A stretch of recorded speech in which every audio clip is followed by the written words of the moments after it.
Can you make a video explaining the process of VAR review? Sure. Okay, so VAR is used in 4 match incidences. Number 1, if a goal has been scored or not, or to decide if a goal's been scored. Mistaken identity, if someone gets a card and it's a mistaken identity. What's the other ones? If mistaken identity, a straight red card, and a penalty decisions. These are 4 match-changing decisions.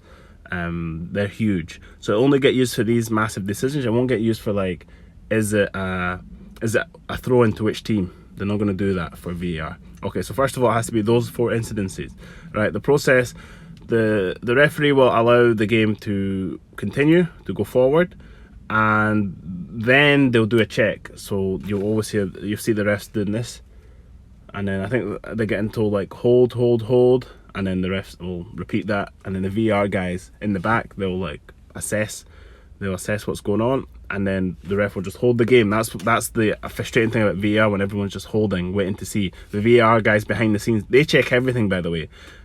It's only in these key incidences that we're aware of it, us as refs and guys that are watching, but they're checking everything behind the scenes that we don't know as fans and think we don't see that.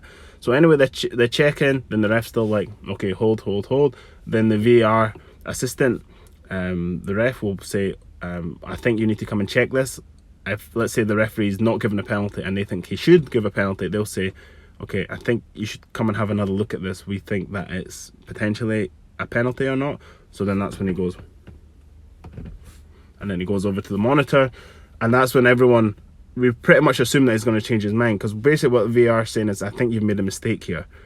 Now, as a referee, it's very rare for the ref to say, no, I think I'm going with my decision, after he's looked at the slow motion and different angles. It's very difficult for that ref to say, no, I'm happy with my what I think the first time, my decision.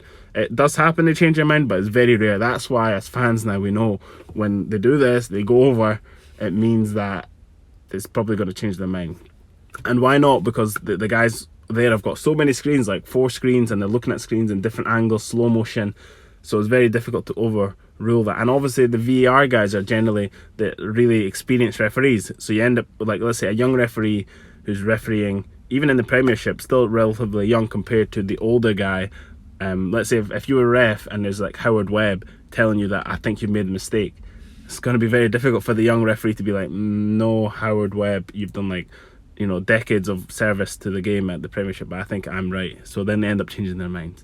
So I hope that explains it. It wasn't too confusing or anything like that, but just remember 4 key incidences. Thank you.